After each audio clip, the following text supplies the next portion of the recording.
Welcome to ITERS Item 19, Dramatic Play. And as we know, ITERS is the Infant and Toddler Environmental Rating Scale. There are 33 items or areas in which you can evaluate and review your early years practice.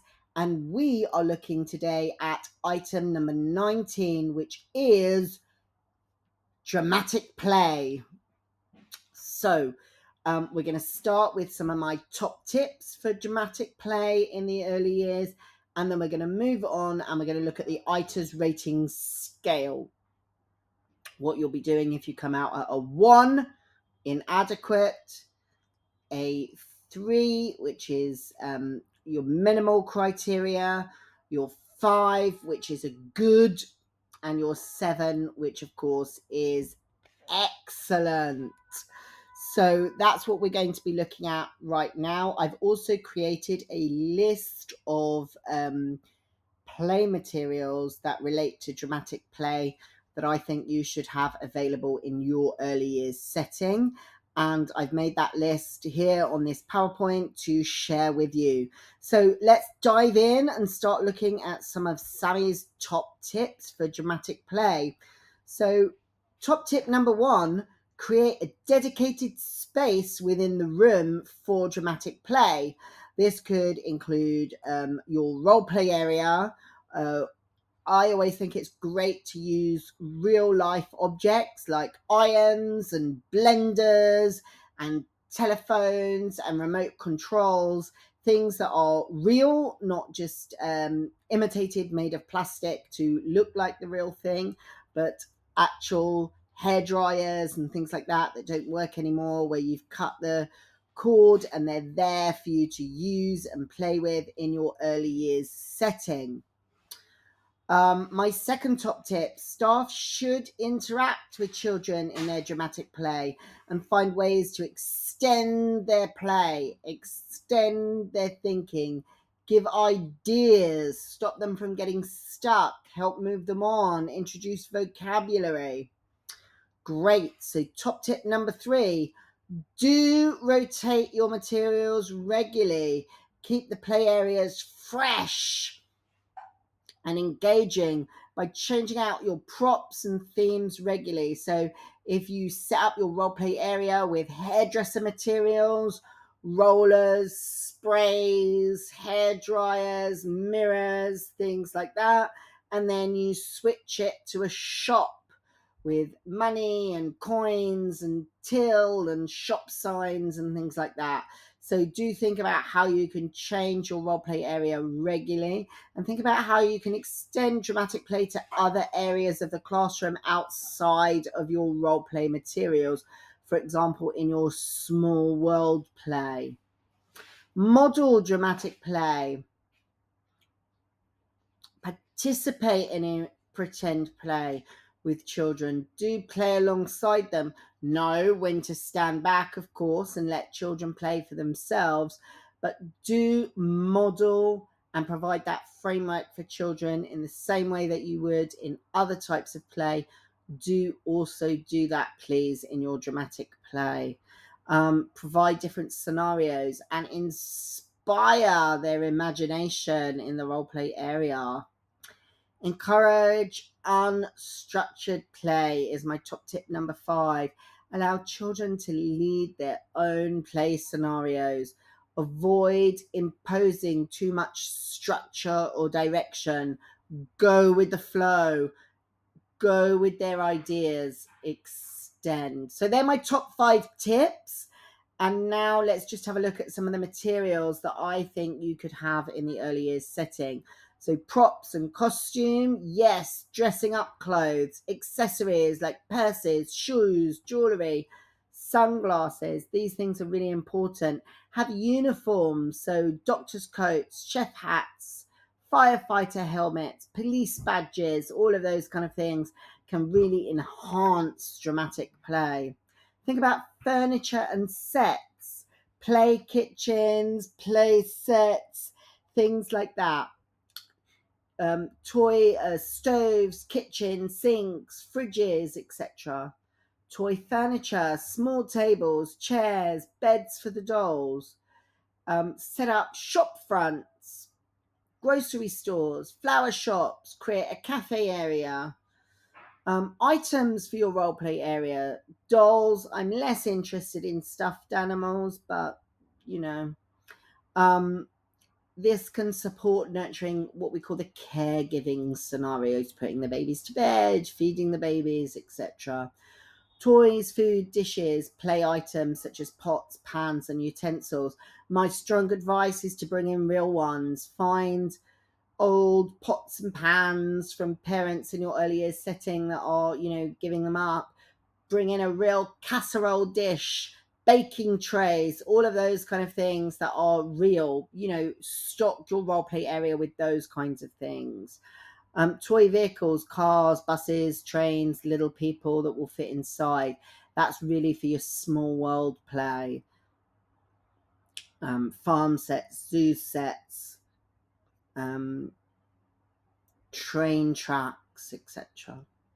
And you've got your thematic play kits where you can buy or create a play kit based around a specific play scenario. For example, the grocery store, the doctors, a science lab, etc. Creative and sensory items, definitely. Cardboard boxes, fabric, nature things. You can create printable resources like signs or menus for different play scenarios. And you can find lots and lots of those materials online. Or, of course, you can make them yourself. And then what I've put under miscellaneous items, things like hammers, screwdrivers, wrenches, musical instruments can also be integrated, and of course, books and stories and those kind of props. And you've got your small world play resources such as vehicles and structures, cars, trucks, train tracks, dolls' houses, all of those kind of things can also support and enhance dramatic play. Figured animals, farms, zoo sets, etc., dinosaurs, natural and sensory materials like pebbles, rocks, sand, soil, building items such as blocks and construction, play mats, trees and plants, all of those kind of things can also be used as part of dramatic play. Okay, so let's jump in and look at those ITERS rating scales. We're going to start with number 1, inadequate. So if you or your early years setting are doing any of these, either I should say, of these two things, then you are coming out at a number 1, which is inadequate. No materials are available for a dramatic play. Staff usually show no interest in children's dramatic play. If either of those two things are happening, you are stuck at a number 1 and you need to make urgent arrangements for reflection and development. Let's look at your minimal criteria. At least 4 appropriate dramatic play toys are accessible, including dolls and or soft animals or toys. The materials in your role play area or dramatic play represent what children really experience in real life. So that could be things in the kitchen, pots, pans, wooden spoons, your dolls, for example. Staff supervise dramatic play. So they stop major conflicts or dangerous behavior, but maybe that's the limit. Extending, taking part in children's play is not necessarily present when we're thinking about those minimal criteria. Staff name some of the objects that children use in their play experience, but again, that is limited to kind of naming and pointing things out. So those are your 4 minimal criteria. If you're meeting all 4 of those, you can move on and look at your goods.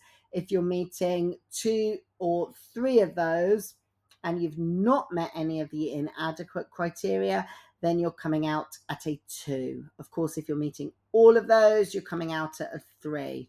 Let's jump in and look at those good criteria. What does a good setting look like in relation to dramatic play, which of course is item 19 in the ITERS rating scale.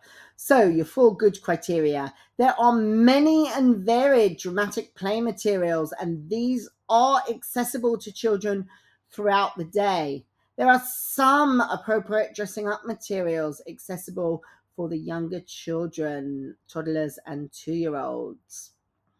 A dramatic play interest area, so for example a role play area, small world, etc., is used, and it is set up containing materials that are organized by type.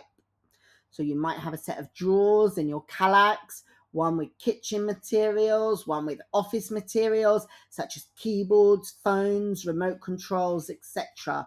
So there is also some children's size furniture which is used in the area.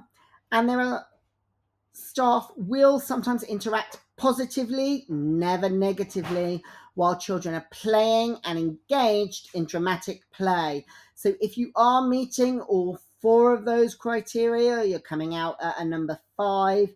If you're meeting 2 or 3 of those criteria and you've hit your minimals, you're coming out at a number 4. If you are meeting all 4 of those, let's jump in and look at those excellent criteria to see how you can progress to a rating scale of 6 or 7 for your dramatic play. So, criteria 1, at least 4 dramatic play examples are accessible and they clearly represent the diversity of life. 2, materials are provided outdoors or in another large area for toddlers or 2 to use in more active or meaningful dramatic play. So your materials are not just confined to the role play area, but there are other opportunities across the early years provision, both inside and outside, to be using and integrating dramatic play into a range of play scenarios.